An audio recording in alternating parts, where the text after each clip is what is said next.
Historia nocturna. Yo de pelado tenía la costumbre de quedarme hasta tarde en la madrugada acostado en una hamaca en la sala escuchando música. Eso es una manía que le cogí a mi difunto abuelo, con quien conviví solo los primeros 3 años de mi vida.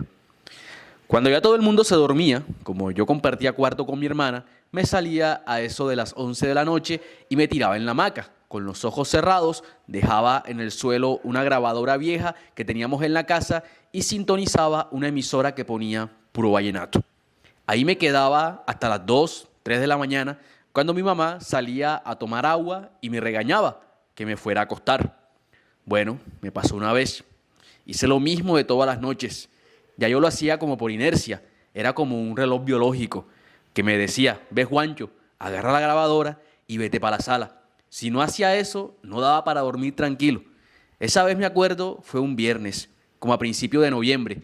Se habían cumplido recientemente 6 años de la muerte de mi abuelo.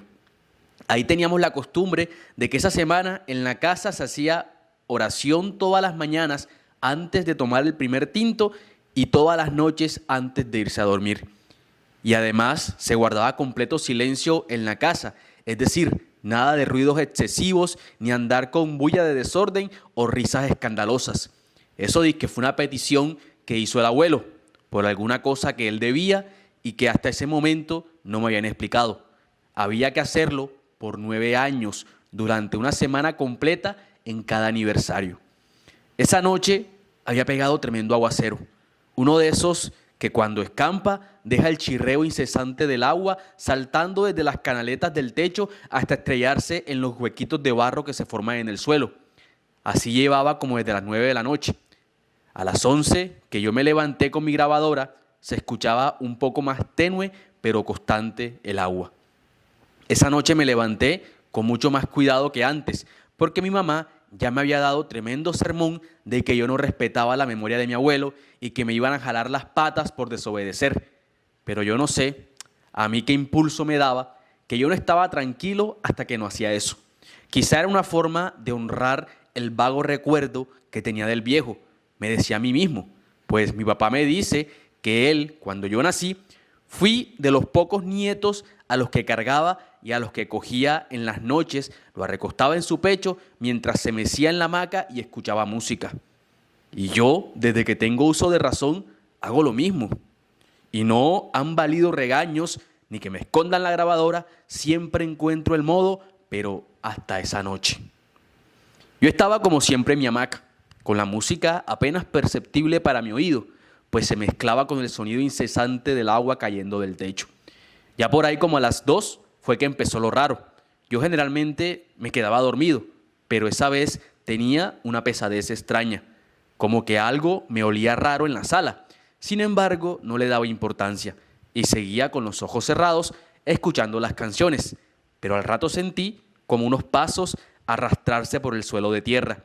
Pensé que era mi mamá, así que estiré la mano, le bajé todo el volumen a la música y me hice el dormido. Pero los pasos solo iban y venían como si fuera alguien caminando del patio a la sala y de la sala al patio. Me pareció raro, pero no le paré bolas. Estando ahí, sentí en un momento que la cuerda que sostenía la hamaca se tensionó y que la hamaca dio un pequeño brinco, como cuando alguien la toca. En realidad fue como si alguien pasara por debajo de la cuerda y la hubiese tropezado con la cabeza. Todavía en ese momento pensaba que era mi mamá, así que yo seguía hecho el dormido. Pero después me dije, seguro es mi papá.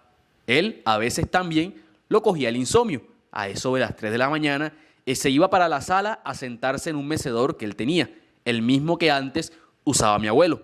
Cuando vi la silueta pasar por debajo de la hamaca, por un lado, que era como la de él, me tranquilicé un poco, pues él casi nunca me decía nada por estar ahí. Al contrario, cuando no podía dormir, se sentaba en su mecedor a tararear las canciones que yo escuchaba. Recuerdo que con los ojos entreabiertos, ya casi cogiendo el sueño, lo vi acomodarse al lado de la ventana, por donde se colaba por una endija una luz amarilla de la calle y que le contorneaba el cabello. Siempre me ha causado tranquilidad estar cerca de mi padre, pero esa vez no tenía la misma sensación. Era como si él estuviese enojado y yo por alguna razón lo presentía. Aún así, cerré los ojos del todo para dejarme llevar por el sueño, pero estando a punto de dormirme, me acordé que mi papá esa noche tenía turno. Él en ese entonces trabajaba como vigilante y fue justo ahí cuando caí en cuenta que él no estaba en la casa, que el único hombre ahí era yo. Se imaginarán cómo se me puso el pecho. Quedé frío, pero no me dejé vencer por el miedo. Tomé una linterna que yo cargaba encima, de esas metálicas que se usaban antes. Alumbré en dirección a la silla y no había nadie. Pero tenía la impresión de que sí había una persona ahí. Uno sabe cómo se sienten esas cosas. ¿Será que me quedé dormido y fue un sueño que tuve? Me pregunté, tratando de encontrar alguna explicación. Pero por si las moscas, y para no ganarme un susto de verdad, apagué la grabadora y me devolví para el cuarto. Cuando estaba entrando, me tropiezo a mi mamá saliendo del cuarto de ella y me pregunta, oye, tú eres el que anda pasando de aquí para allá, que hace rato nada más que te veo por la cortina, ¿verdad? Nosotros en esa casa, los cuartos no tenían puerta, sino que les poníamos unas sábanas y con eso tapábamos. Pero esas sábanas generalmente se veían como traslúcidas porque eran las más viejitas y en la noche daban una aura extraña. Porque como por los calados de las paredes se metía la luz de afuera, esta se reflejaba con fuerza en esas sábanas y mi mamá dice que ella desde las 2 estaba viendo la silueta de un tipo pasando de un lado a otro. Pero no se levantaba porque había también un olor raro que no le daba buena espina. Ella es una mujer muy creyente que además tiene los sentidos alertas para este tipo de cosas. Es casi como el pilar espiritual de la familia, al punto que si mi mamá se ponía mal, todo en la casa se descomponía. Yo lo que hice fue explicarle en ese momento lo que me había pasado en la sala. Y a esa hora salió esa mujer a buscar un rosario para rezar mientras revisábamos la casa. Ya iban siendo como las 4 y nosotros con la linterna revisando todo, las paredes, el suelo, las cortinas. Yo no sé qué buscábamos, pero ella miraba todo con mucha atención y oraba. Cuando llegamos a la sala, vimos nuevamente en el mecedor y ahí estaban, al pie de dos huellas, como si una persona adulta hubiese estado sentada allí. Se veían con claridad la forma de los pies con sus dedos alargados y flacos, más un huequito al lado derecho, como si hubiesen afirmado la punta de un palo de escoba. Mi abuelo, en sus últimos días, usaba bastón y andaba así de un lado para otro. Aquello era una clara manifestación de su alma en pena. Tiempo después fue que supe que el viejo, en un favor que pidió, ofreció 9 años en pena después de su muerte.